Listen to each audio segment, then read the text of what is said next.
अच्छा जी, आज rotor false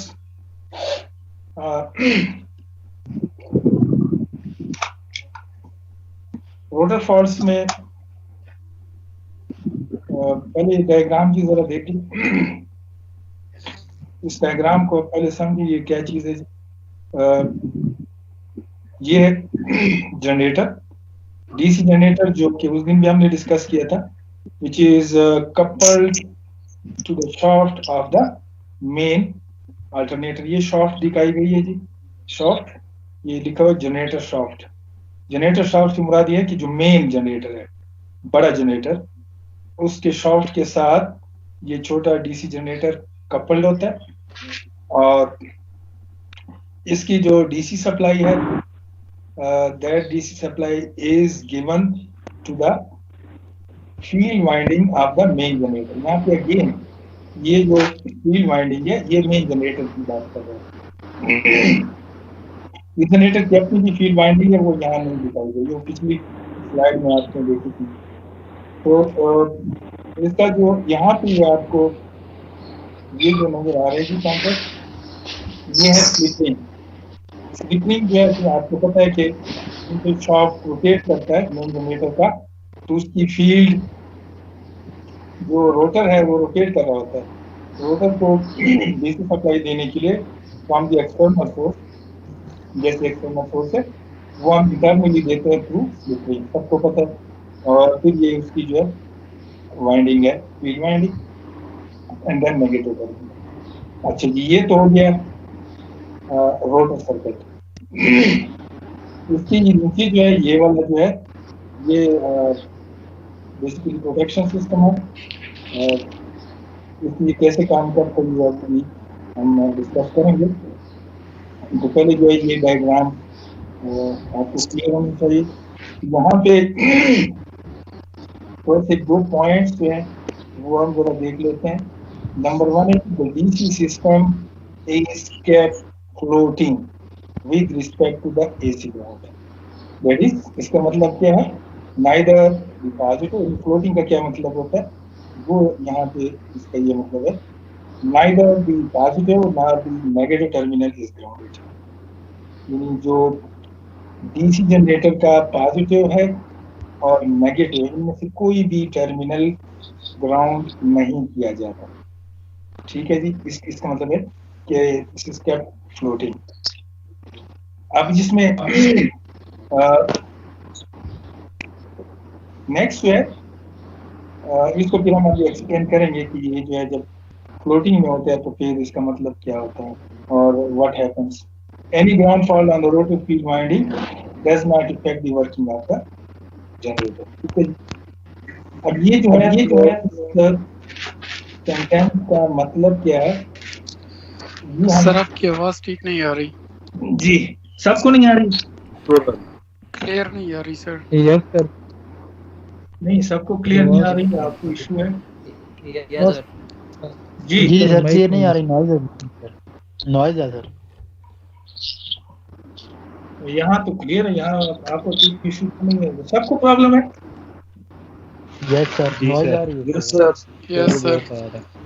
अच्छा थोड़ा वेट करें, शायद यहाँ से कोई इशू हो। ठीक है तो अच्छा जी, ये हम जो इलेक्ट्रिकल सर्किट है इसको जरा एक्सप्लेन करते हैं। और यहाँ पे ये जो first ground field current path और सेकंड ग्राउंड, तो सबसे पहले हम ये देखते हैं, पहले आप इसी ये जो सर्किट है, फॉर एग्जांपल किसी वजह से भी ये जो फील्ड वाइंडिंग है, ये रेड पाथ को आपने फॉलो करना है। Red path is the red, ये जो डॉटेड एरोज हैं जी, इसको फॉलो करना है। पहले हम ये डिस्कस करते हैं। फॉर एग्जांपल ये जो पॉइंट है जहाँ पे ये वाला शो किया गया है, लेट्स सपोज यहाँ पे ये वाइंडिंग ग्राउंड हो गई, यानी एक पहला ग्राउंड है, फर्स्ट ग्राउंड, किसी वजह से भी फील्ड वाइंडिंग ग्राउंड हो गई। अच्छा अब क्या होगा, जो फील्ड करंट एक्चुअली फ्लो कर रहा है वो पॉजिटिव से लेके फिर through slip ring, then through the winding, and back to the slip ring, other to the negative terminal। ये है एक्चुअली फील्ड करंट का पाथ, सबको पता है। अच्छा, अब किसी वजह से अगर ये ग्राउंड हो जाए तो क्वेश्चन ये है कि फील्ड करंट जो है उसका पाथ क्या बनेगा इस केस में। When there is a ground, कोई एक ग्राउंड, जैसे रेड है यहाँ पे शो किया गया first ground field current path, यानी ये ग्राउंड हो गया जी। यहाँ पे इस पॉइंट पे ये वाली वाइंडिंग ग्राउंड या ये ग्राउंड शो करेगा, तो पाथ क्या बनेगा। अब जब चूंकि याद रखना है कि इनमें से कोई भी टर्मिनल ग्राउंड नहीं है, सो पाथ जो बनेगा ग्राउंड के बाद that will remain same. Ground current जो है, ये जो रेड शो कर रहा है, यानी फील्ड करंट जो है वो ग्राउंड की तरफ नहीं जाएगा, बल्कि स्टिल वो क्या करेगा, कौन सा पाथ फॉलो करेगा, वो अपना एक्चुअल पाथ ही फॉलो करेगा। तो बेसिकली यहाँ जो समझने वाली बात है वो ये है कि ये जो ग्राउंड होता है ना, ग्राउंड, तो ग्राउंड आप खुद बनाते हैं, ये खुद ब खुद नहीं होता है। यानी थोड़ी सी मिसकंसेप्शन है कि जी हर दफा जो है जो भी होगा, फॉर एग्जांपल करंट जो है वो हमेशा ग्राउंड की तरफ फ्लो करता है। करंट जो है वो ग्राउंड की तरफ फ्लो करता है, लेकिन इसकी कंडीशन होती है। कब फ्लो करता है? जब आप उसको बताते हैं कि आपने ग्राउंड की तरफ फ्लो होना है। अगर आप उसको नहीं बताएंगे वो फ्लो नहीं करेगा। अब कैसे बताते हैं? आप बताते ऐसे हैं कि जी आप उसमें से रेफरेंस दे देते हैं। फॉर एग्जांपल अगर मैं यहाँ पे इसको ऐसे एक्सप्लेन करूं, ये जो नेगेटिव टर्मिनल है इसको मैं यहाँ पे ग्राउंड करता हूँ, इस पॉइंट को नेगेटिव ग्राउंड हो गया। जैसे नॉर्मली आप देखते हैं डीसी सिस्टम में कोई एक पॉइंट आप ग्राउंड करते हैं तो वो ग्राउंड जो है वो रिटर्न बन जाता है। गाड़ी ऑटोमेशन ऑटोमोबाइल्स में भी आप देखते हैं बैटरी का टर्मिनल नेगेटिव जो है वो चेसिस जो पूरी बॉडी होती है उसके साथ ग्राउंड होता है, वो कॉमन पॉइंट होता है। तो आप कहीं पे भी पॉजिटिव जो है टर्मिनल वो आप नेगेटिव के साथ इसके साथ बॉडी के साथ चेक कर सकते हैं, इसलिए कि आपने ऑलरेडी उसका रेफरेंस नेगेटिव बनाया होता है। लेट सपोज अगर आप उस नेगेटिव को ग्राउंड ना करें, यानी बॉडी के साथ आप इसको कनेक्ट ना करें, ऐसी फ्लोटिंग छोड़ दें, तो फिर आपको पॉजिटिव जो है बॉडी के किसी भी पॉइंट के साथ 12 वोल्ट नहीं देगा, इसलिए कि आपने रेफरेंस उसको नेगेटिव दिया। सो जब आप 12 वोल्ट चेक करेंगे पॉजिटिव, तो आप that will be with respect to negative terminal, not with the chassis ground. तो यहाँ पे भी जो है ये जो फ्लोटिंग स्टेट है टर्मिनल्स का, वो ये है कि जब ये पहला ग्राउंड हो जाएगा ये, तो फिर जो फील्ड करंट होगी वो स्टिल अपने ओरिजिनल पाथ में ही फ्लो करेगा, इसलिए ये रेड दिखाया गया जी पॉजिटिव टर्मिनल। बेशक यहाँ पे ये ग्राउंड हुआ है वाइंडिंग, लेकिन ये करंट ग्राउंड की तरफ नहीं जाएगा, ये अपने रेफरेंस, आपने रेफरेंस उसको नेगेटिव दिया है, that is why this current will be flowing to the negative terminal. अच्छा जी, ये तो हो गया पहला ग्राउंड। अब किसी वजह से अब इसमें जो है जनरेटर के वर्किंग, यानी उसकी वर्किंग पे कोई असर नहीं पड़ता है, वो फील्ड करंट अभी क्या हुआ है, डिस्टर्ब नहीं हुआ है, तो स्टिल जो है वो जनरेटर चल रहा होगा, नॉर्मल कंडीशन में कोई इशू नहीं होगा। सो यहाँ पे जो ये सेंटेंस लिखा हुआ है, any ground fault on the rotor field winding does not effect the working of the alternator, ये यही बात कर रहा है कि अगर ये ग्राउंड हो गया पहला ग्राउंड, यहाँ मैंने लिखा हुआ है जी ये एरो निशान red, first ground field current path, जो फील्ड करंट है मेन जनरेटर का उसका पाथ का जब फर्स्ट ग्राउंड हो जाए तो पाथ क्या बनेगा। अच्छा जी, नेक्स्ट जो है जो दूसरा सेंटेंस है तीसरा, a subsequent fault would cause a section of the rotor winding to be short circuited, giving rise to a secondary flux which opposes the main flux in the proximity of the shorted turns। अच्छा, अब ये जो है इस sentence से पहले हम जरा डिस्कस करते हैं एक और पॉइंट, फिर ये आपको क्लियर हो जाएगा। सेकंड जो है, जो आपको नजर आ रहा है जी ब्लू, ये जो है लिखा हुआ है यहाँ पे, आप देखें जी arrow, second ground field current path. अब किसी वजह से जनरेटर चल रहा है और उसकी वाइंडिंग दूसरी जगह से भी ग्राउंड हो गई, फॉर एग्जाम्पल वो दूसरा पॉइंट जो है ये वाला है ब्लू, ये वाइंडिंग जो है वो यहाँ पे ग्राउंड हो गई। अब क्या होगा जी? नाउ क्या फील्ड करंट जो है वो अपना पाथ चेंज करेगा या नहीं करेगा? तो यहाँ पे अगेन इसका पाथ दिखाया गया है, यहाँ और से आप देखिए जी, तो पाथ वही है, ठीक है जी। ये स्टिल ये ग्राउंड की तरफ नहीं जा रहा है, वो अपने पॉजिटिव टर्मिनल से निकल के वापस नेगेटिव टर्मिनल में जाएगा। लेकिन यहाँ पे एक पॉइंट जो है प्रॉब्लम कर गया, वो ये है कि ये भी ग्राउंड है और ये भी ग्राउंड है, तो ये पॉइंट दोनों एक ही पॉइंट बन गए। इसका मतलब क्या है? इसका मतलब ये थोड़ा सा, ये जो पाथ है ना, इस पाथ को थोड़ा सा ऐसे डाइवर्ट शो किया गया है। इसकी रीजन क्या है कि इस केस में जब ये दूसरा ग्राउंड हो जाएगा तो ये दोनों पॉइंट एक ही बन गए। इसका मतलब ये जो कुछ टर्न्स हैं यहाँ पे वो आपस में शार्ट हो गए। देखिए अगर मैं ये टर्न्स ले लूं और ये ले लूं, इनको आपस में कनेक्ट करूं तो ये एक ही पॉइंट हो जाएगा, दिस पॉइंट दिस पॉइंट। तो ये कुछ टर्न्स है वो आप शार्ट कर लेंगे। इसलिए ये जो करंट पाथ है वो क्या हो गया जी, वो इस तरह आ गया ऐसे। यानी ये अब ये वाइंडिंग में से ये करंट फ्लो नहीं होगा।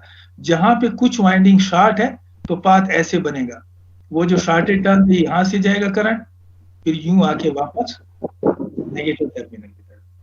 अब यहाँ पे प्रॉब्लम क्या हुई जी कि कुछ टर्न्स शार्ट हो गए।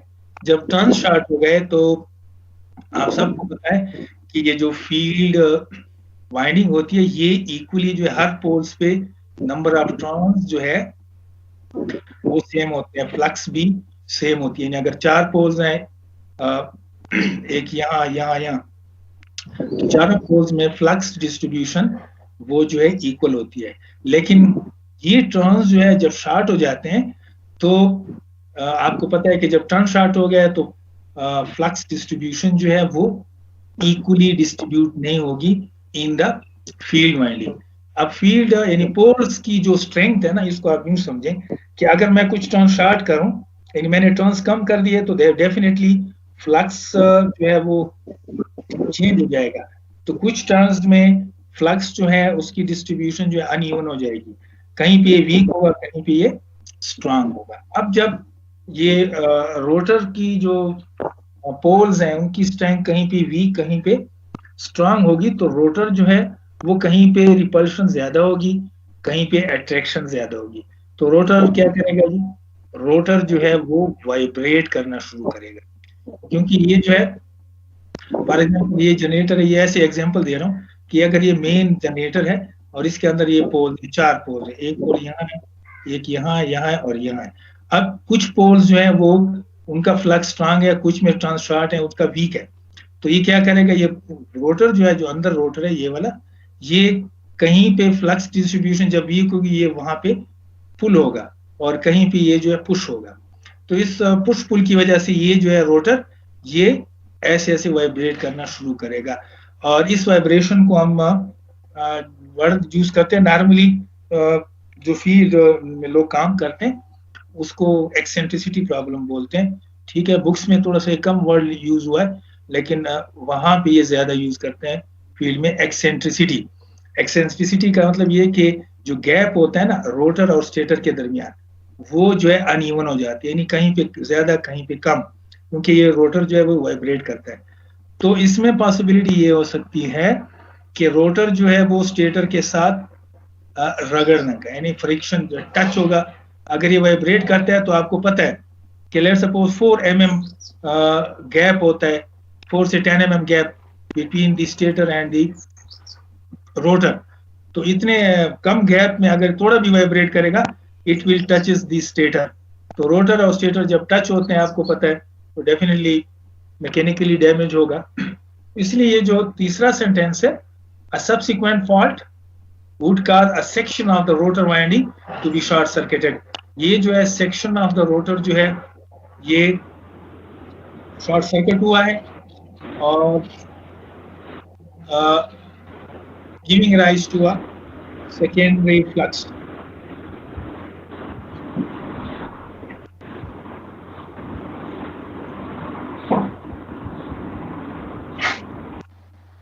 तो इसका जो जो फ्लक्स होगा secondary flux which opposes the main flux, यानी जो टर्न्स शॉर्ट हुए हैं, जाहिर बात है कि उनका जो फ्लक्स होगा that will oppose the main flux in the proximity of the shorted turns. यानी यहाँ पे डिस्ट्रीब्यूशन जो है करंट की वो चेंज हो गई है, फ्लक्स डिस्ट्रीब्यूशन चेंज हो गई है। तो जब फ्लक्स डिस्ट्रीब्यूशन चेंज होगी तो change in the flux will cause the opposition to the, क्योंकि चेंज है तो चेंज ऑफ फ्लक्स आपको पता है कि वो अपोज करता है द वेरी कॉज, तो वेरी कॉज में मेन फ्लक्स को ही अपोज करेगा। The very first fault on the field winding must be detected. अब यहाँ पे जैसे हमने कहा कि पहला जो ग्राउंड है वो प्रॉब्लम नहीं कर रहा है, दूसरा ग्राउंड जब आ गया तो ये अब प्रॉब्लम क्रिएट कर रहा है। अब क्या करना है जी,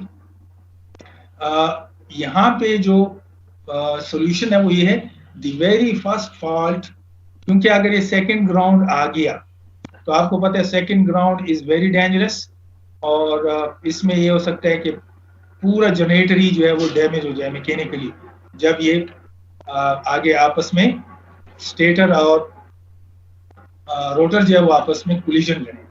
इसलिए जो पहला फॉल्ट ग्राउंड है उसको डिटेक्ट करना जरूरी है।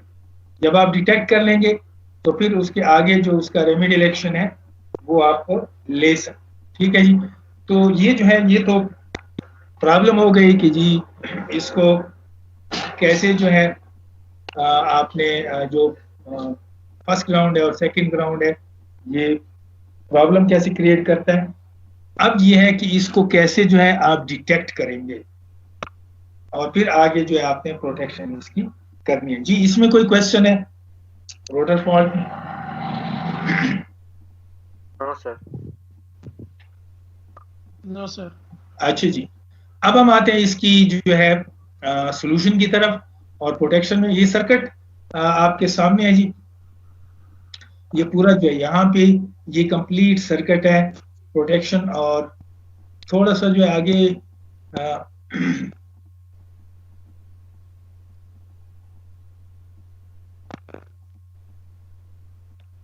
अच्छा इसको थोड़ा सा एक्सप्लेन करते हैं कि ये सर्किट कैसे काम करता है ये वाला, ठीक है जी। तो सबसे पहले जो है यहाँ पे ये आपके सामने जी ये रिले है, ठीक है जी।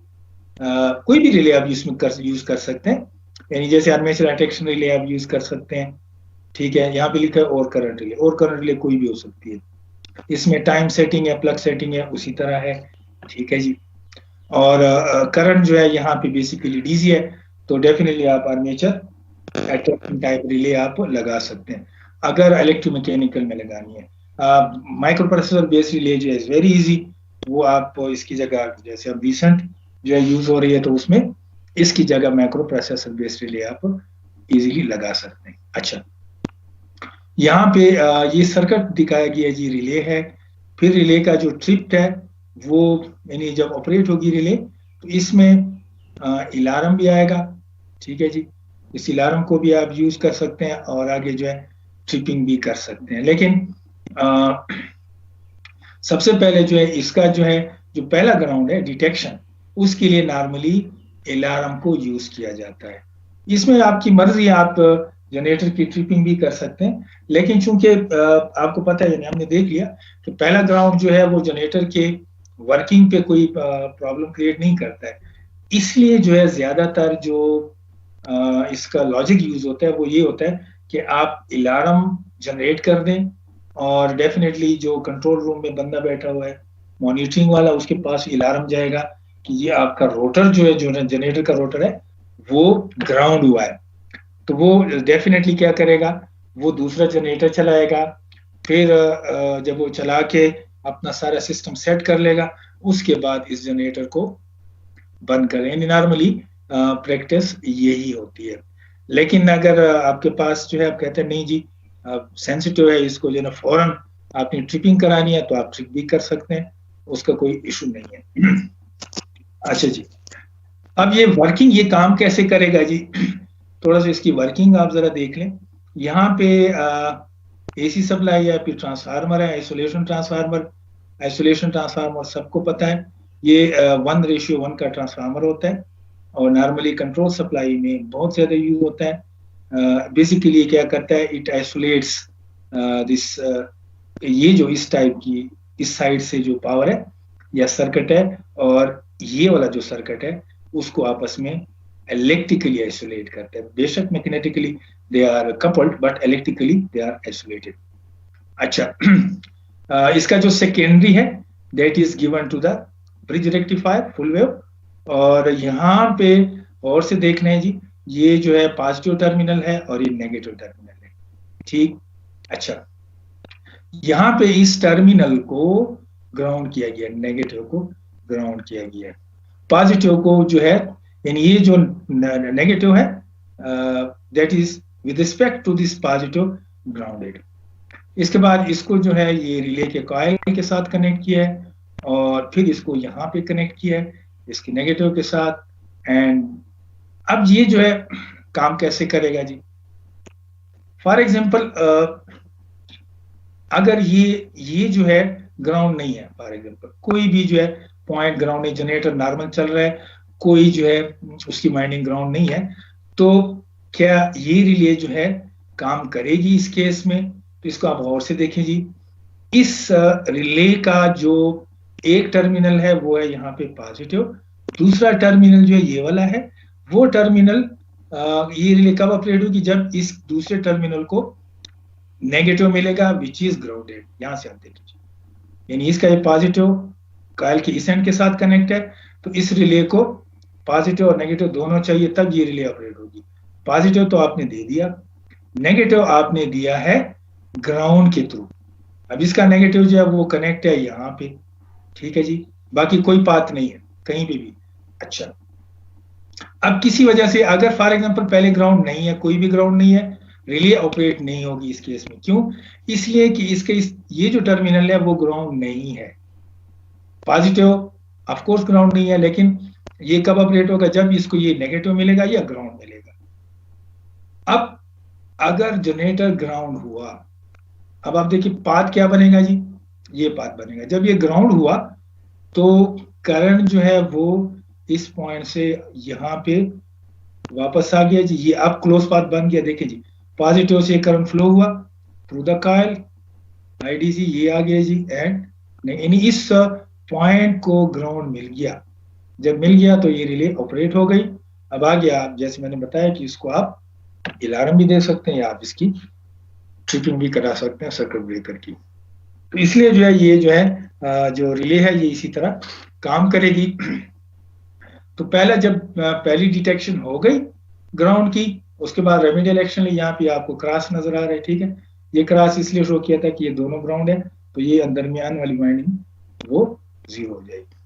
अब ये ग्राउंड जो है ये इसको हम कहते हैं एसी इंजेक्शन मेथड, यानी इसमें आप जो है एसी को इंजेक्ट करते हैं।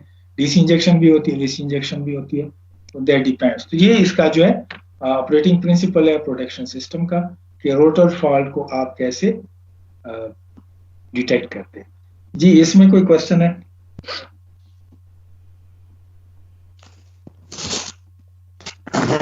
No sir. No sir. समझ आ रही है? ऐसी जो है ना, मैं मतलब आगे जा रहा हूँ। हाँ, वाकई समझ आ रही है? जी सर। जी, यस सर। चलो अच्छी बात है, अगर आपको समझ आ रही है वेरी गुड। अच्छा जी, नेक्स्ट चलते हैं जी। अब ये उसमें जनरेटर के फॉल्ट्स जो है वो डिस्कस हो गए। अब हम आते हैं जी abnormal operating conditions. Abnormal operating conditions जो है उसमें, जैसे हमने पहले उसमें देखा था स्लाइड में, उसमें इलेक्ट्रिकल है और मैकेनिकल दोनों है। तो इलेक्ट्रिकल में जो है पहला जो एबनॉर्मल कंडीशन है वो अनबैलेंस लोडिंग है, ठीक है जी। इस साइड पे जी ये उसका फ्लो शीट है कि ये अनबैलेंस लोडिंग जो है वो कैसे डिटेक्ट करते हैं, और फिर आगे जो है ये फ्लो शीट बेसिकली दिखाई गई है। यानी अगर आपने कोई लॉजिक बनानी है, कोई रिले बनानी है, कहीं पे डिजाइन करना है, तो प्रोसेस कैसे होगा वो इस फ्लो शीट में दिखाया गया है। तो यहाँ पे अनबैलेंस लोडिंग का क्या मतलब होता है? Unbalance loading causes negative sequence currents in stator.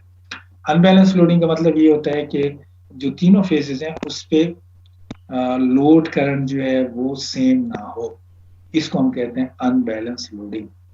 तो इसमें पॉसिबिलिटी ये हो सकती है कि जो लोड है एक फेज पे वो कम हो जाए, एक फेज पे ज्यादा हो जाए, तो इसको हम नॉर्मल उसमें अनबैलेंस लोडिंग कहते हैं।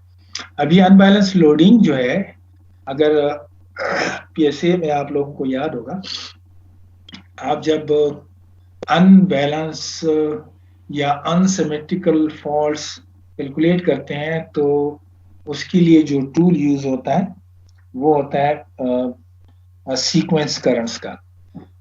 उसमें पॉजिटिव सीक्वेंस, नेगेटिव और जीरो सीक्वेंस, ये जो है आप यूज करते हैं टूल को और फिर आगे सॉल्व करते हैं कोई भी इशू होता है, यानी अनबैलेंस या अनसिमेट्रिकल फॉल्ट कंडीशन में।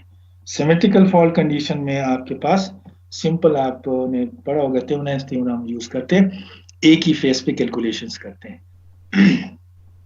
बताने का मकसद ये है कि जब अनबैलेंस लोडिंग होती है तो वो भी इस टाइप की है, अनबैलेंस या अनसिमेट्रिकल फॉल्ट्स के एक फेज पे फॉल्ट है, बाकी दो फेजेस नॉर्मल है। तो इसी तरह यहाँ भी जो है यही सिचुएशन है कि फॉर एग्जांपल तीनों फेजेस का जो लोड है वो सेम नहीं है। लेट्स सपोज दो फेजेस पे सेम है, तीसरे पे कम है, उससे कम है, तो फिर इसको हम कहते हैं अनबैलेंस लोडिंग। अब unbalance loading definitely it produce negative sequence currents. Positive का नॉर्मली इशू नहीं होता है इन केस ऑफ जनरेटर, नेगेटिव का भी जो जीरो है उसका भी इतना इशू नहीं है। सबसे प्रॉब्लम जो क्रिएट करता है वो होता है नेगेटिव सीक्वेंस करंट्स।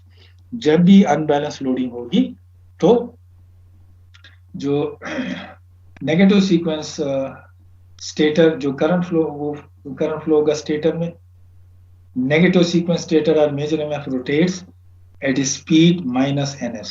यहाँ पे ये जो सिंक्रोनस स्पीड है उसके साथ नेगेटिव साइन, और rotor field speed is positive. अच्छा, चूंकि ये जो स्टेटर का है, स्टेटर अगर बैलेंस लोडिंग पे चल रहा है तो आपको पता है बैलेंस लोडिंग में नेगेटिव सीक्वेंस करंट्स नहीं होता है। नेगेटिव सीक्वेंस करंट जब नहीं होगा तो रोटर में जो उसकी स्पीड होगी वो प्लस ns होगी। लेकिन अगर स्टेटर में पॉजिटिव सीक्वेंस करंट भी फ्लो हो रहा है और नेगेटिव सीक्वेंस करंट भी फ्लो हो रहा है तो दो फील्ड प्रोड्यूस होंगे। पॉजिटिव के लिए तो प्लस ns हो जाएगा और नेगेटिव सीक्वेंस करंट्स के लिए माइनस साइन हो जाएगा। अब इन दोनों जो फील्ड है, दोनों फील्ड, ये जाहिर बात है कि नेगेटिव सीक्वेंस करंट वो भी जो है एमएमएफ प्रोड्यूस करेगा और आगे लिंक होगा रोटर के साथ, पॉजिटिव भी लिंक होगा। अब इन दोनों की जो रिलेटिव स्पीड होगी, यानी प्लस ns की with respect to minus ns की, तो रिलेटिव स्पीड क्या होगी, इसका जो फार्मूला है वो आपने पढ़ा होगा, ns इसके साथ होगा माइनस और फिर minus ns। Negative sign shows कि उसकी जो स्पीड है वो अपोजिट आप ले रहे हैं, तो इसका जो स्पीड हो जाएगा यानी relative speed of the rotor वो हो जाएगा ns माइनस ns, तो ये 2ns हो जाएगा। यहाँ पे लिखा है there is a relative velocity of 2ns between the two field, यानी बिटवीन द टू का मतलब है बिटवीन द जो दो सीक्वेंस जो स्पीड्स हैं ns और माइनस ns की, तो रिलेटिव वेलोसिटी इसकी जो है रोटर और स्टेटर की वो 2ns हो जाएगी। अब जब ये स्पीड जो है वो 2ns है तो ये फार्मूला भी आपने पढ़ा, फ्रीक्वेंसी इज इक्वल टू ये अगर 2 नहीं है यानी सिंगल में आप यूज करते हैं तो nsp/120, या ns इज इक्वल टू जो सिंक्रोनस स्पीड है दैट इज 120 f/p। ये तो है रोटर की पॉजिटिव सीक्वेंस स्पीड, लेकिन अगर डबल स्पीड हो जाए तो फिर फ्रीक्वेंसी भी डबल हो जाएगी। तो यहां से थोड़ा सा इसको ऐसे दिखाया गया कि जो स्पीड है ns वो अब डबल हो गई है, इसलिए कि अब नेगेटिव सीक्वेंस करंट भी फ्लो हो रहा है स्टेटर में, उसकी भी स्पीड होगी और पॉजिटिव सीक्वेंस की भी स्पीड होगी। तो ये जो है इन दोनों की जो है फ्रीक्वेंसी जो है that will B double 2ns p by 120। अब ये जो रोटर में फ्रीक्वेंसी आई है डबल, इसका क्या इफेक्ट होगा? यहाँ पे सबको पता है कि एडी करंट जो है वो रोटर में, आपको पता है रोटर को आप लेमिनेट करते हैं, तो क्यों लेमिनेट करते हैं? इसलिए to decrease the eddy current losses. तो एडी करंट लॉस जो है that is proportional to frequency square और फ्लक्स डेंसिटी स्क्वायर। जो हिस्टेरेसिस लॉसेस हैं वो प्रोपोर्शनल है, फ्रीक्वेंसी इसमें स्क्वायर नहीं है, और बी मैक्सिमम पावर एन। तो एन की वैल्यू जो है 1.6 से 2 तक होती है। अब यहाँ पे जो इशू है, for example this flux density remain same, so eddy current loss is proportional to square. तो फ्रीक्वेंसी अगर डबल हो जाएगा तो ये जो है 4 टाइम्स हो जाएंगे एडी करंट लॉस। सिमिलरली यहाँ पे भी अगर हिस्टेरेसिस लॉस है proportional to frequency, then frequency double से फिर ये लॉसेस डबल हो जाएंगे 2 टाइम्स। अब ये दोनों लॉसेस जब इंक्रीज होंगे due to this negative sequence currents, तो रोटर क्या होगा जी? रोटर विल हीट अप, इसलिए कि eddy current loss I square R losses हो जाएंगे और हिस्टेरेसिस लॉस दोनों इंक्रीज होंगे, और ये जो है indirectly they will produce in the form of heat. So the rotor will heat up. Both the eddy currents as well as the hysteresis losses increases due to these double frequency induced currents in the rotor, and of course as a result the rotor will heat up as the frequency increases. तो जो frequency जो है जब increase होगी तो rotor जो है वो heat up होगा। अब इसको जो है जाहिर बात है कि आपने इसके रोटर को बचाना है हीट अप होने से, तो उसके लिए जो है जो ये आपके सामने फ्लो शीट है, रिले कौन सी यूज करनी है? रिले यूज होती है negative sequence components relay use होती है, वो डिस्क्रीट और करंट रिले होती है, ठीक है जी। उसमें वो जो सीक्वेंस करंट्स है उसको आपने यूज करना होता है। एक पॉजिटिव और नेगेटिव का आपने कंपैरिजन करना होता है कि उसका सीक्वेंस क्या है। तो वो सीक्वेंस जो है उसी की बेस पे आप जो है रिले को थ्रेशोल्ड रखते हैं कि जी अब ये सीक्वेंस करंट जो है सीक्वेंस चेंज हुआ, अब उसमें नेगेटिव सीक्वेंस करंट फ्लो हो रहा है, तो आगे जो है आपने इसको जो है जनरेटर को ट्रिप कराना है। तो ये उसकी जो है पूरा फ्लो शीट है कि generator running in steady state, unbalanced loading, then again negative sequence component in stator current, if yes है then in unbalanced loading if yes, इसका मतलब है negative sequence current, और आगे जो है माइनस है आरपीएम, फील्ड वाइंडिंग की जो स्पीड है वो ns है, यहाँ पे जो है relative speed between rotor and the field due to negative sequence current is 2ns, फिर आगे डबल फ्रीक्वेंसी और एडिशनल हीट जनरेटर। तो ये जो है इस एडिशनल हीट जनरेटर को आप कैसे जो है फिर मॉडल करते हैं, तो इसकी मॉडलिंग जो है वो और करंट बेस पे होती है कि कितना जो है हीट जनरेट होगा, आई स्क्वायर टी जो है जो ऑलरेडी हम पढ़ चुके हैं, और करंट रिले, तो इसके लिए और करंट रिले ही यूज होती है जी। इसमें कोई क्वेश्चन है? अनबैलेंस लोडिंग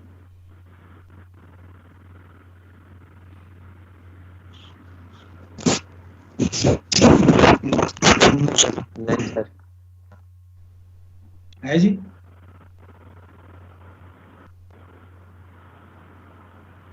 नो सर नहीं है सर।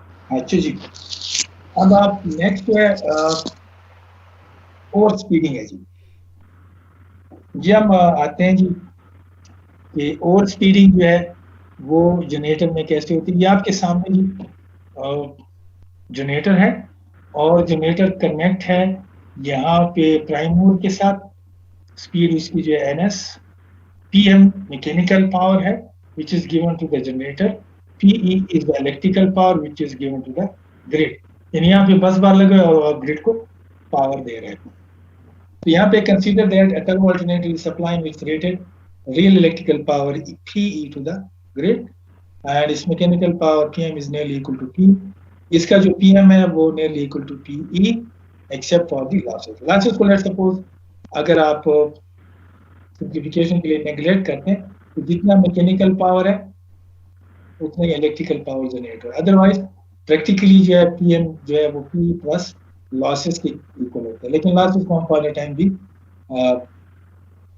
लेते हैं 0। तो mechanical power is equal to electrical power. जितना मैकेनिकल पावर दे रहे हैं इलेक्ट्रिकल पावर उतना जनरेट हो रहा है। Now generator is running at constant synchronous speed ns, ठीक है।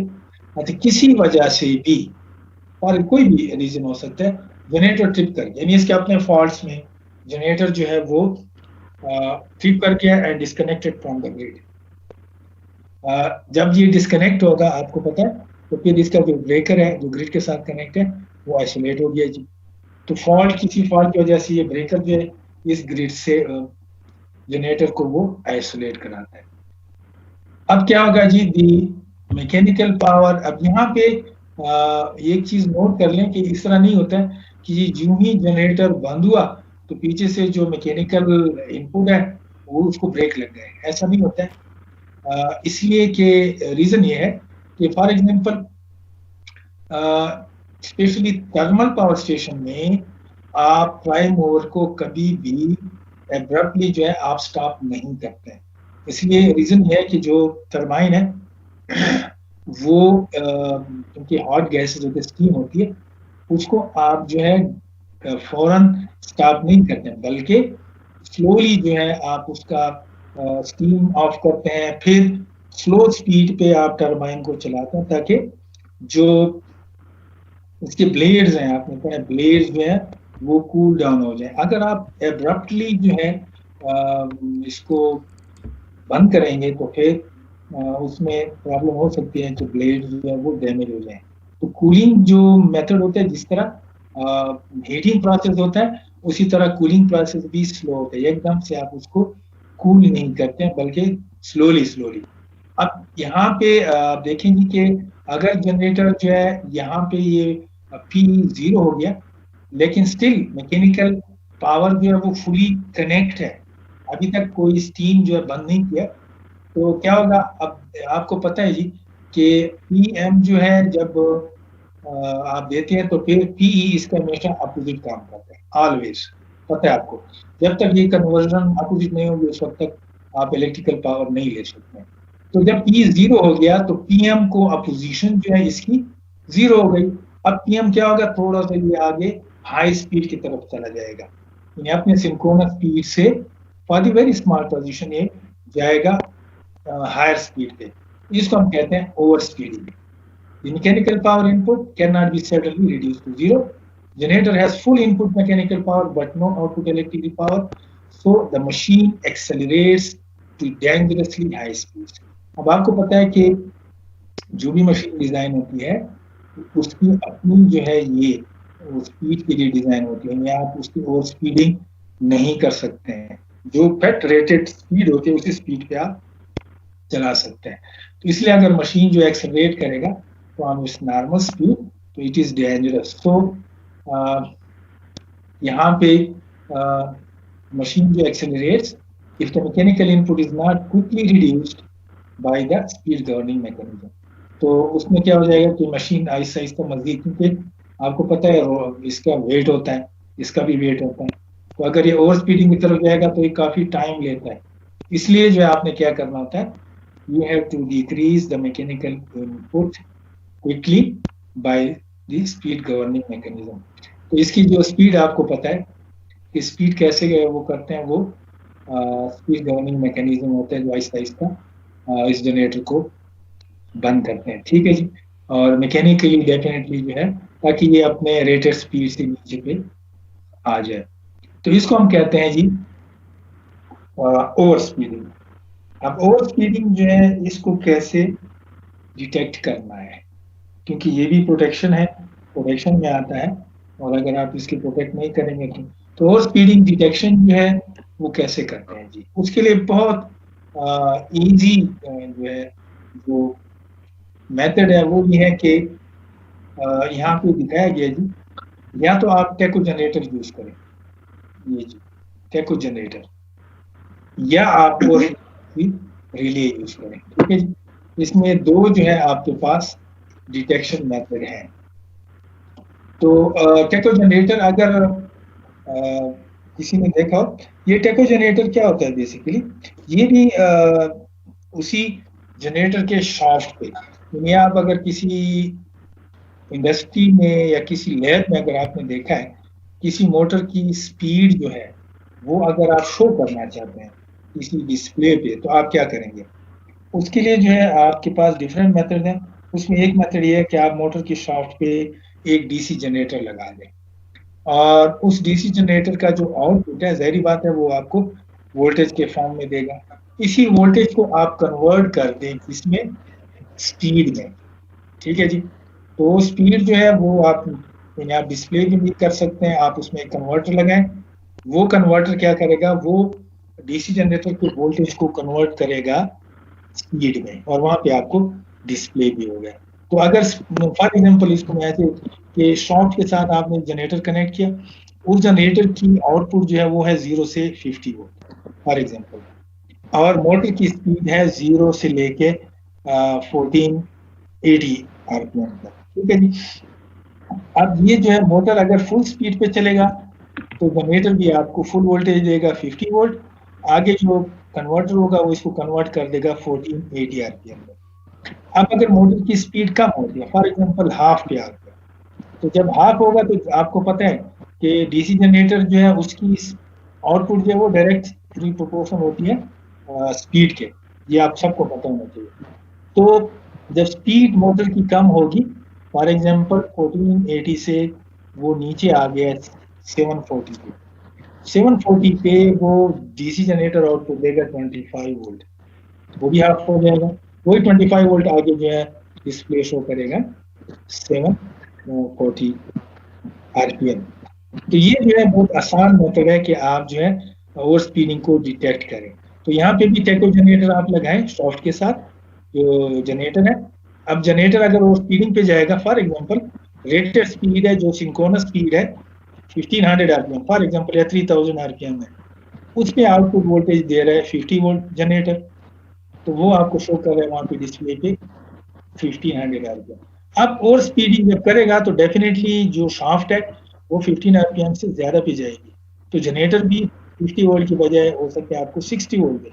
उसी 60 वोल्ट को आप जो है आगे जो कन्वर्टर है वो शो करता है ओवर स्पीडिंग, वो 1500 से ऊपर चला जाएगा।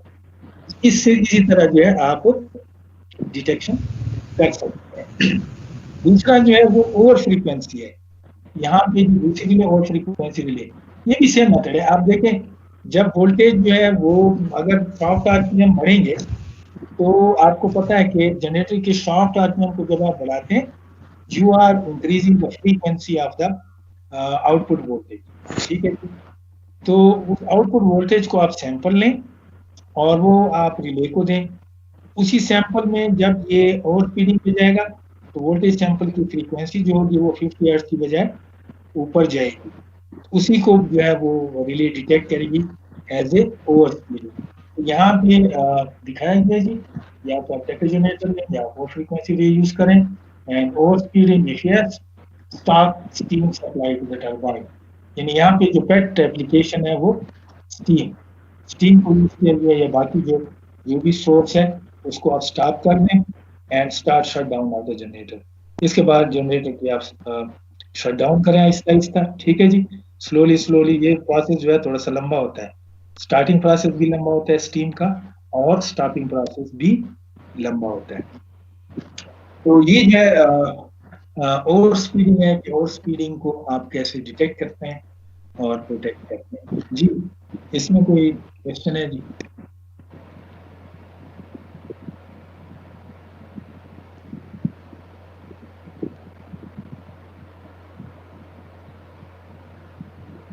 No sir. अच्छा जी, नहीं है तो इसके बाद ये एक और एब्नॉर्मल कंडीशन आती है जिसको हम कहते हैं लॉस ऑफ एक्साइटेशन। तो लॉस ऑफ एक्साइटेशन जो शुरू की स्लाइड में हमने देखा था कि जनरेटर के 3 जो कंपोनेंट्स हैं मेन जिसके साथ जिसका वो शेयर करता है, एक्साइटेशन है, प्राइम मूवर है और ग्रिड है। तो जो एक्साइटेशन है उसमें एबनॉर्मल कंडीशन जो है आ सकती है, जिसको मैं मेन इसको कहता हूँ लॉस ऑफ एक्साइटेशन का मतलब है कि एक्साइटेशन ऑफ हो गई। फील्ड पावर है, जैसे फॉर एग्जांपल ये वाली जो पावर है, जो जनरेटर की पावर है, ये जो जनरेटर ऑफ है, उसकी ये पावर किसी वजह से ऑफ हो गई। तो ये जो है इसको हम कहते हैं लॉस ऑफ एक्साइटेशन। अब इसके काजेस क्या हो सकते हैं? आप फील्ड में काम कर रहे होते हैं, जनरेटर जो है वो उसका एक्साइटेशन ऑफ हो गया है, प्रोडक्शन ऑपरेट हो गई, तो आप क्या क्या चीजें उसमें चेक कर सकते हैं किस वजह से वो हो सकता है। Loss of field to main exciter, ठीक है जी। जो उसमें आता है काजेज में कि loss of field to the main exciter, यानी जो जनरेटर एक्साइटेशन जनरेट कर रहा है, डीसी सप्लाई जनरेट कर रहा है, उसको मैं ऐसे पहला पॉइंट वो इसको मैं यहाँ से एक्सप्लेन करूँ। ये जो जनरेटर है छोटा लगा हुआ है, इसकी अपनी फील्ड यहाँ दिखाई, बल्कि इसको मैं पीछे ले जाऊँ आप जगह ढूंढने, ये वाली जी। ये फॉर एग्जांपल किसी वजह से ये जो सप्लाई है इस छोटे जनरेटर की वो ऑफ हो गया। अगर इसकी फील्ड सप्लाई ऑफ होगी तो फिर ये आउटपुट देना छोड़ देगा, ठीक है। ये जनरेटर, जब ये जनरेटर ऑफ हो जाएगा तो फिर मेन फील्ड वाइंडिंग को पावर खत्म हो जाएगी, इसको हम कहते हैं लॉस ऑफ एक्साइटेशन।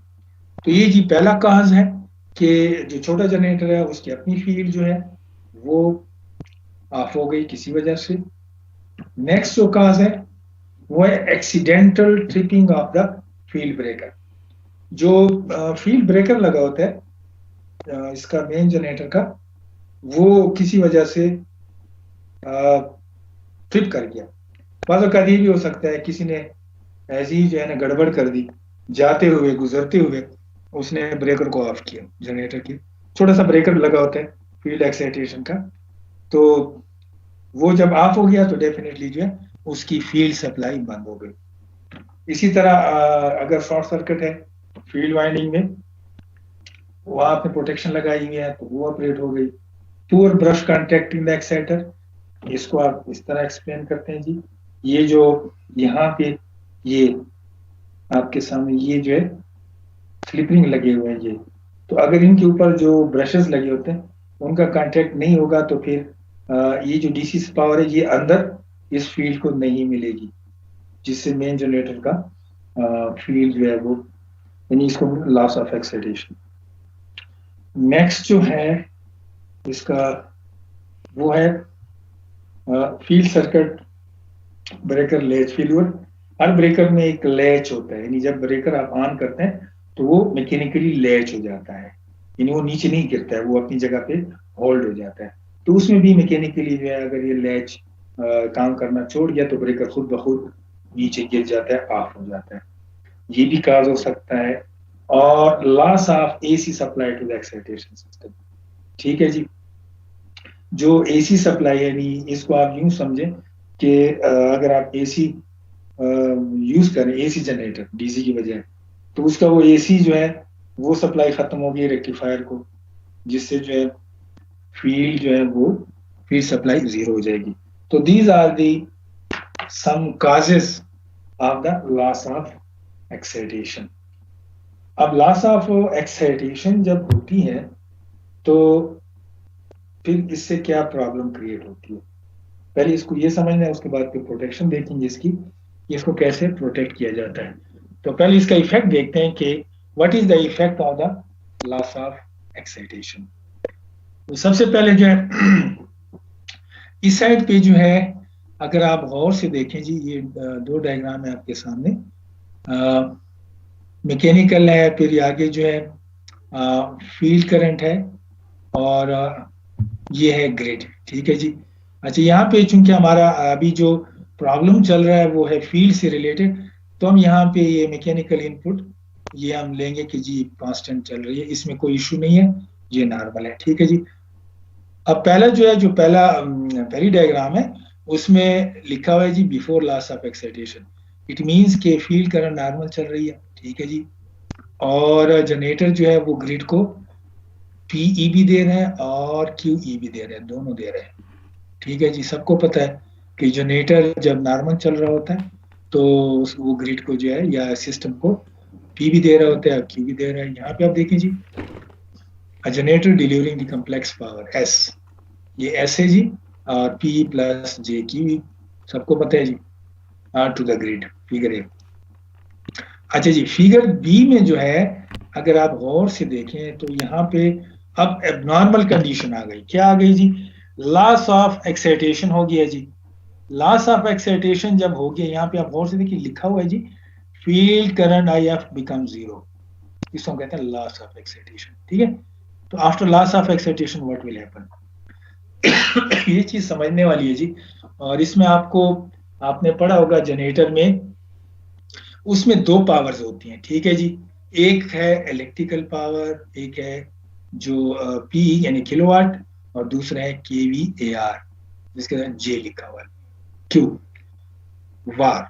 अच्छा, अब ये दोनों पावर जो है अगर आपको याद होगा थोड़ा सा, तो पी जो है वो जनरेट करता है इस मैकेनिकल यानी जो सॉफ्ट पावर है वो, that is responsible for the production of electrical power, जो किलोवाट उसका पार्ट है। ठीक है जी, और excitation power is responsible for the generation of Q. ये दो चीजें जो है सबको पता है, ये जनरेटर में पढ़ा होगा आपने। इसलिए कि अगर आपको याद होगा, आप जब जनरेटर को कंट्रोल करते हैं इसमें पावर स्टेशन में, तो आप इसकी क्या क्या चीजें कंट्रोल करते हैं। आपने नाम सुना होगा स्पीड गवर्नर का, आपने नाम सुना होगा एवीआर का, ऑटोमेटिक वोल्टेज रेगुलेटर। तो ये दोनों जो है ये क्या काम करते हैं? जो स्पीड गवर्नर है वो कंट्रोल करता है फ्रीक्वेंसी को। फ्रीक्वेंसी जो है वो डेफिनेटली इफेक्ट होती है ड्यू टू किलोवाट पावर। अगर किलोवाट पावर इंक्रीज होता है सिस्टम का जनरेटर पे, तो उसकी फ्रीक्वेंसी डाउन हो जाती है। इसके बाद आप क्या करते हैं, आप शाफ्ट को मजीद थोड़ा सा जो है हाई स्पीड की तरफ ले जाते हैं ताकि फ्रीक्वेंसी को आप वापस ले आए जो डिक्रीज हुई है। So this speed governor is responsible for the control of kilowatt.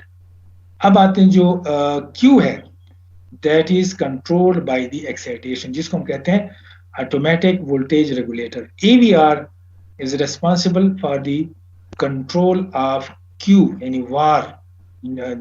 अब यहाँ पे प्रॉब्लम क्या हुई? प्रॉब्लम ये हुई कि पीछे जो मैकेनिकल इनपुट पावर है वो कांस्टेंट चल रही है। इसका मतलब है कि क्यू पीई जो है उसका कोई इश्यू नहीं है। ओके, सिस्टम का पी जो है वो नॉर्मल चल रहा है, कोई एक्स्ट्रा लोड नहीं आया है। लेकिन प्रॉब्लम ये होगी कि जब आप जनरेटर की फील्ड जो है जीरो हो जाती है, तो इसका मतलब ये है कि अब क्यू कैसे कंट्रोल होगा? एक्साइटेशन तो है नहीं कि वो जनरेट कर सके क्यू को या कंट्रोल कर सके। तो डेफिनेटली जो है जनरेटर को तो चाहिए क्यू, क्योंकि वो आगे यूज भी कर रहा है अपने सिस्टम में। तो यहाँ पे आप डायरेक्शन आप देखें जी, तीसरा पॉइंट अगर आप देखें, generator is already synchronized with the grid, it would attempt to remain synchronized by running as an induction generator। इस पॉइंट से पहले यहाँ पे इस डायग्राम को गौर से देखें। यहाँ पे डायरेक्शन ऑफ क्यू है टूवर्ड्स द ग्रिड, क्यों कि एक्साइटेशन ऑन है। Now this generator is supplying Q to the grid. यहाँ पे आप देखें जी, तो यहाँ पे क्यू की डायरेक्शन टूवर्ड्स द जनरेटर है, इसलिए कि इसको भी चाहिए पावर, क्यू पावर चाहिए। आपको सबको पता है जनरेटर को, तो पहले में तो ये यहाँ पे itself it was generated, लेकिन चूंकि एक्साइटेशन जीरो है, now it will take Q from the grid, और क्यू की वैल्यू जो है, जो भी लॉस ऑफ एक्साइटेशन की वजह से जो रिक्वायर्ड है वो जो है वो ग्रिड से लेना शुरू करेगा। तो यहाँ पे अगर इंडक्शन जनरेटर का बेसिक प्रिंसिपल आपको पता हो, तो उसमें आपने देखा होगा नॉर्मली इंडक्शन जनरेटर जो है वो सबसे ज्यादा विंड जनरेशन में जो है वो यूज होता है। और induction generator basically induction motor, अगर आप और स्पीडिंग पे चलाएं, अपनी रेटेड स्पीड से ज्यादा पे चलाएं, तो induction generator will become induction motor will become induction generator. अच्छा, डिफरेंस क्या है between this generator and the synchronous generator? Synchronous generator में जैसे ये आपके सामने है जी, this is called synchronous generator. Synchronous generator जो है वो पीई भी जनरेट करता है और क्यू भी जनरेट करता है, बट इंडक्शन जनरेटर जो है वो पीई तो जनरेट करता है बट क्यू जो है वो जनरेट नहीं करता। दैट क्यू, चूंकि दैट क्यू इज रिक्वायर्ड, आपको पता है एक्साइटेशन इसके लिए चाहिए, फील्ड चाहिए इसको, तो वो that excitation is energize from the grid, यानी वो ग्रिड से पावर लेता है। कौन सा? क्यू, वो खुद जनरेट नहीं करता है। आपने देखा होगा इंडक्शन जनरेटर, अगर आपने विंड जनरेशन कहीं देखी हो, डायग्राम देखा होगा, उसके साथ अगर लेट्स सपोज ग्रिड नहीं है, यानी क्वेश्चन हो सकता है ना कि जी अगर ग्रिड नहीं है तो फिर क्यू कहाँ से लेगा ये जनरेटर? तो ग्रिड अगर नहीं है तो फिर क्यू जो आप इसके साथ कैपेसिटर बैंक लगा दें, ठीक है, तो that capacitor bank will be responsible to give Q to the generator, ठीक है। तो ये भी आपने बुक्स में डायग्राम देखा होगा कि जहाँ पे कैपेसिटर बैंक अगर लगा हुआ है तो वहां पे फिर ग्रिड की जरूरत नहीं पड़ती है। एनीहाउ इस केस में, इन case of loss of excitation, ये जो सिंक्रोनस जनरेटर है ये कन्वर्ट हो जाता है इंडक्शन जनरेटर में, ठीक है जी। तो यहाँ लिखा हुआ है the generator is already synchronized with the grid, it would attempt to remain synchronized by running as an induction generator. So as an induction generator, the machine speeds up slightly above the synchronous speed. पता है आपको इस speed से जो है चूंकि Q जो है वो डिक्रीज 0 हो गया तो इट विल स्पीड अप थोड़ा सा अपने सिंक्रोनस स्पीड से ज्यादा हो जाएगा। यहाँ पे ये शो किया गया speed is more than synchronous speed and draws its excitation from the grid, grid से वो एक्साइटेशन ड्रा करता है, ये शो किया गया, ठीक। जनरेटर, अच्छा अब इसमें जो है इसका ड्रॉबैक क्या है जी, जो है वो is not design as an induction machine, क्योंकि ये जनरेटर अब एज इंडक्शन जनरेटर तो डिजाइन नहीं किया गया, सो इसलिए जो आपने क्या करना होता है इसको जल्दी जो है डिटेक्ट करना होता है कि इस पावर को आप, यानी इस कंडीशन को आप डिटेक्ट करें, एक्साइटेशन को। Loss of excitation can be detected to monitor the field current of the generator, यानी इसको आप कैसे आप डिटेक्ट करते हैं। प्रॉब्लम तो आपने देख ली कि प्रॉब्लम आ गया जी, जनरेटर इंडक्शन जनरेटर बन गया, अब इसको डिटेक्ट भी करना है ताकि इस जनरेटर को आप बंद कर सकें। तो इसके लिए जो बहुत आसान मेथड है वो ये है कि आप फील्ड करंट, ये लिखा हुआ है जी, loss of excitation can be detected is to monitor the field current of the generator. अब फील्ड करंट आप वापस अगर हम इसमें जाएं तो यहाँ पे मैं आपको दिखा दूं, ये जो है ये फील्ड करंट फ्लो है, ठीक है जी, ये इसकी मेन वाइंडिंग में फ्लो है। अब इस फील्ड करंट को आप इजीली मॉनिटर कर सकते हैं, कैसे? आप यहाँ सीरीज में एक रिले लगा दें, ठीक है, जो कि इस फील्ड IF को डिटेक्ट करेगा। अगर IF फ्लो हो रहा है तो रिले ऑन होगी और आगे जो है जनरेटर वो चलेगा।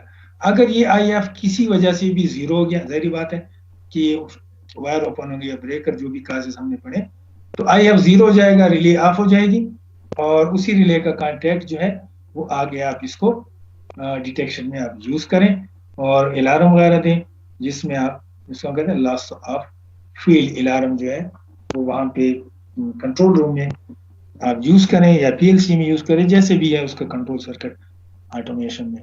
सो इसको हम कहते हैं लॉस ऑफ एक्साइटेशन जी। इसमें यानी आपके जो मेन पॉइंट है कि लॉस ऑफ एक्साइटेशन में main generator becomes induction generator जी। इसमें कोई क्वेश्चन है?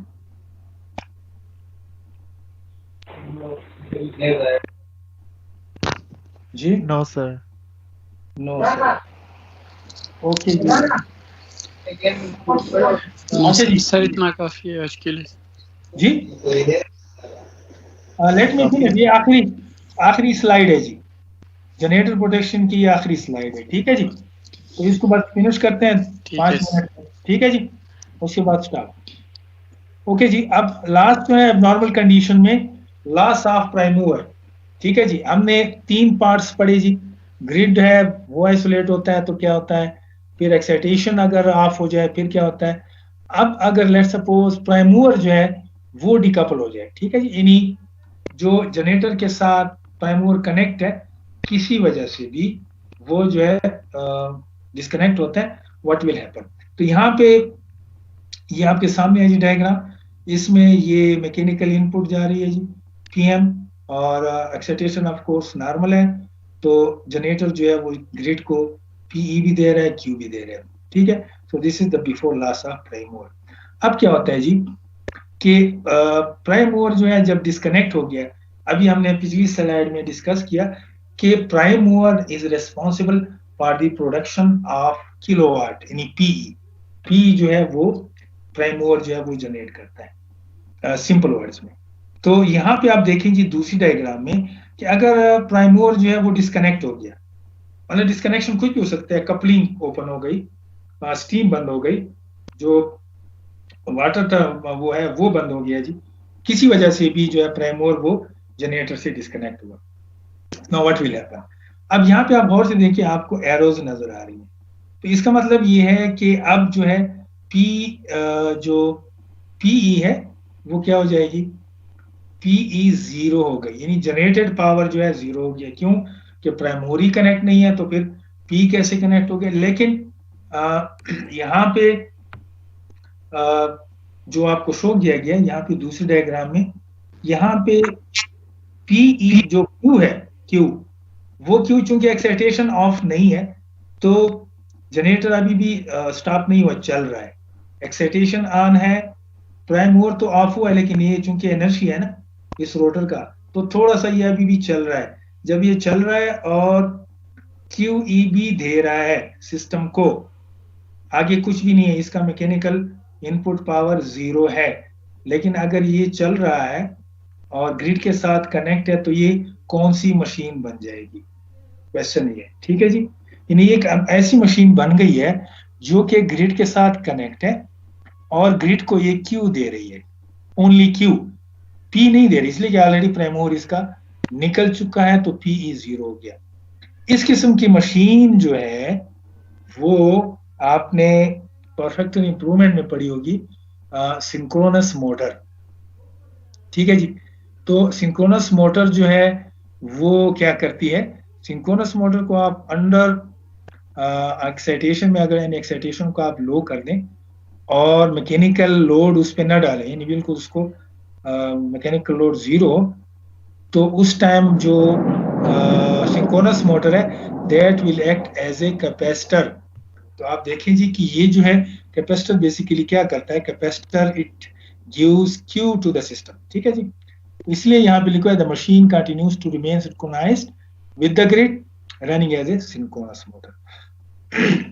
The machine draws a small amount of active power, ये थोड़ा सा इसको पावर चाहिए, इसलिए कि लॉसेस हैं जी, दीज लॉसेस, जब तक ये नहीं होगा तो कन्वर्जन नहीं होगी, सो इसको पावर चाहिए।